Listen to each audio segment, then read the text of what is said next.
अब चीन के एक्सपर्ट जिनपिंग को ये सलाह दे रहे हैं कि तुम उसी रास्ते पे चल रहे हो जिस रास्ते पर सोवियत संघ चला था और सोवियत संघ टूट गया था, और चीन का भी हाल वैसा ही होगा जैसा यूएसएसआर का हुआ था। वैसे आपको बता दें, ये बोलने वाले कोई और नहीं बल्कि चीन के ही बड़े एक्सपर्ट हैं और उनकी पार्टी के सीसीपी के ही राजनीतिक सलाहकार हैं। इस एक बैठक में जिनपिंग और चीन के पैरों तले जमीन खिसक गई है। आखिर किस बेस पर इन्होंने ये कह दिया है कि चीन टूटेगा, तो वहीं दूसरी तरफ भारत में बढ़ती हुई विदेशी कंपनियों के निवेश को देखकर चीन बौखलाया, लेकिन ठीक इसका उल्टा हो गया और चीन को एक बड़ी कंपनी ने जबरदस्त धोखा दिया। जानेंगे क्या है मामला, इसके अलावे बहुत कुछ। आइए जानते हैं इन खबरों को विस्तार से। अभी हाल ही में आपको याद होगा, भारत में जो फॉक्सकॉन की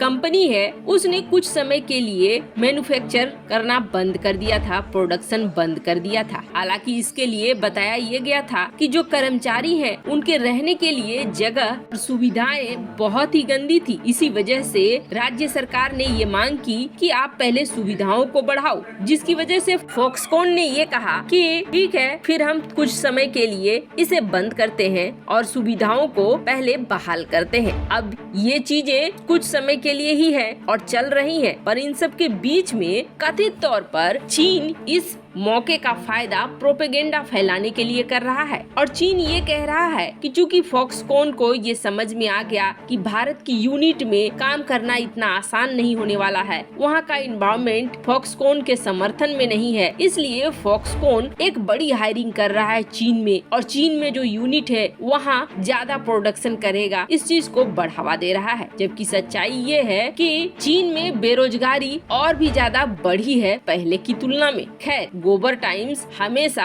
अफवाह और बदबू फैलाने का काम ही करता है, इसलिए उसकी बातों पर वैसे भी यकीन नहीं होता है। लेकिन गोबर टाइम्स को एक बड़ा मसाला या एक बड़ा झटका कहे तो ये जरूर मिल गया है जो कंपनी एनर्जी ने दिया है। अब ये एनर्जी कौन सी कंपनी है तो आपको बता दें, भारत बड़ी संख्या में इन्वर्टर इंपोर्ट करता है, लेकिन चूंकि अब Bharat make in India policy के अंतर्गत चलना चाहता है और ज्यादातर चीजें अपने ही देश में बनाना चाहता है, ऐसे में भारत ने लगा दी है इंपोर्ट ड्यूटी इन्वर्टर पर भी। अब इन्वर्टर पर इंपोर्ट ड्यूटी लगाने के बाद एनर्जी कंपनी जो चीन में अपना यूनिट चलाती थी, इस कंपनी को लगा बड़ा झटका। बड़ा झटका लगने के बाद इन्होंने रास्ता तलाशना शुरू किया कि भारत जैसे बड़े मार्केट को हाथ से कैसे जाने नहीं दे। तो फिर भारत ने जो शर्त रखी उस शर्त को मानने को तैयार हो गए एनर्जी, और एनर्जी ने कहा ठीक है, हम फिर आपके ही देश में प्रोडक्शन करते हैं ताकि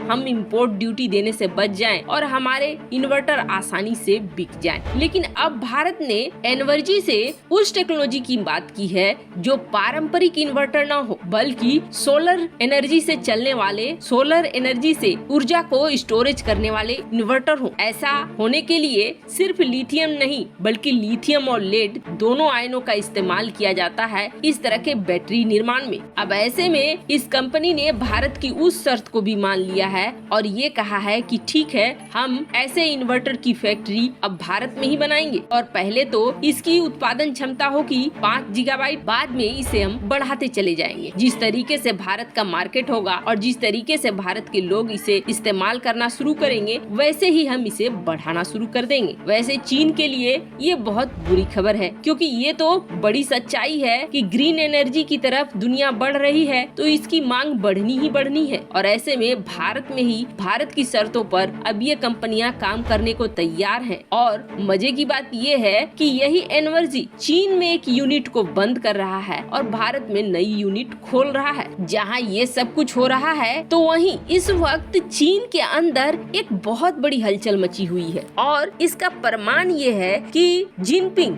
वैश्विक नेता बनने की कोशिश कर रहा है, एक सुपर पावर बनाने की कोशिश कर रहा है चीन को, लेकिन अपने देश से बाहर नहीं निकल रहा है। आखिर कोई बात तो जरूर है जिसकी वजह से जिनपिंग अपने देश से बाहर नहीं निकल रहा है। यहाँ तक कि विदेशी शासकों में भी बहुत कम लोगों से मिल रहा है, ज्यादातर लोगों को ना ही कर दे रहा है। अब ऐसे में जो चीन की सीसीपी पार्टी है उसका एक ऐसा अंग भी है जो अंग राजनीतिक सलाहकार के रूप में आता है, जिसे कहा जाता है चीनी जन राजनीतिक सलाहकार सम्मेलन CPPCC। ये एक ऐसा संगठन है जो सीसीपी को यानी चीन की प्रमुख पार्टी को ये समझाता है कि आप जो विदेश नीति बना रहे हैं उस विदेश नीति का क्या होने वाला है। जिस तरीके से हमारे NSA है उसी तरीके से इनकी एक पूरी संस्था है जो ये तय करती है कि चीन का विदेश नीति उसके ऊपर कैसा प्रभाव डालेगा और राष्ट्रीय सुरक्षा को लेकर क्या हो सकता है क्या नहीं हो सकता है। इनकी इमरजेंसी मीटिंग हो रही है और इस इमरजेंसी मीटिंग के बाद इन्होंने सीधे तौर पर जिनपिंग को ये कह दिया है कि आप जिस तरीके से चला रहे हैं सब चीजों को उस तरीके से जैसे USSR टूट गया था वैसे ही चीन भी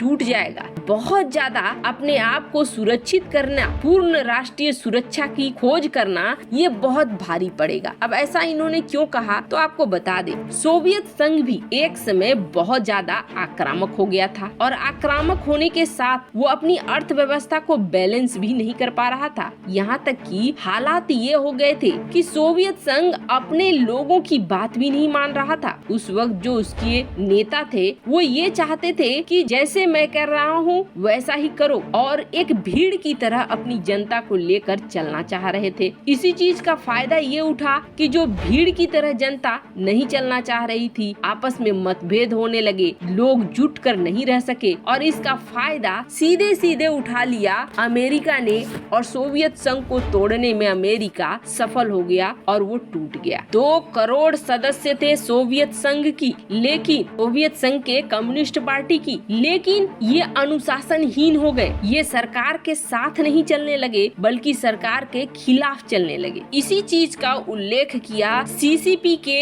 इस डिवीजन ने और ये कहा कि जिस तरीके से वहाँ पर हो रहा है आज वैसा ही कुछ यहाँ पर भी हो रहा है। हम अपनी पार्टी सदस्यों से ये चाहते हैं कि जैसा सरकार कह रही है वैसा ही किया जाए। पार्टी में असंतोष है, आंख बंद करके सिर्फ सरकार का समर्थन करना ये लोग नहीं चाहते हैं। चीन और जिनपिंग ये चाहता है कि चीन सबसे ज्यादा सुरक्षित हो, लेकिन जिस तरीके से हो रहे हैं उस तरीके से चीन सबसे ज्यादा असुरक्षित हो जाएगा। आपको बता दें जो ये राजनीतिक सलाहकार सम्मेलन है इसका सदस्य है जिया किंगुआ। जिया किंगुआ ने ये कहा कि जो कर रहा है जिनपिंग उसके लिए भारी कीमत चुकानी पड़ सकती है चीन को। अब आपको बता दें इस संगठन का ये कहना है कि हमें चाहिए लंबी सुरक्षा और लंबी सुरक्षा करने का मतलब है हमें अपने आसपास के देशों के साथ दोस्ती बनानी चाहिए, न कि सिर्फ हथियार और आक्रामकता बढ़ानी चाहिए। हथियार और आक्रामक जितना ज्यादा हम होंगे उतना ही ज्यादा हमारे दुश्मन बनेंगे और हम कभी भी सुरक्षित नहीं रह पाएंगे, शांति से नहीं रह पाएंगे। हमारा भी वही हाल होगा जो सोवियत संघ का हुआ है। वैसे आपको क्या लगता है चीनी एक्सपर्ट जो कह रहे हैं क्या वो सही है? कमेंट कर अपनी राय जरूर बताएं। जल्द मिलते हैं अगले वीडियो में नई खबर के साथ।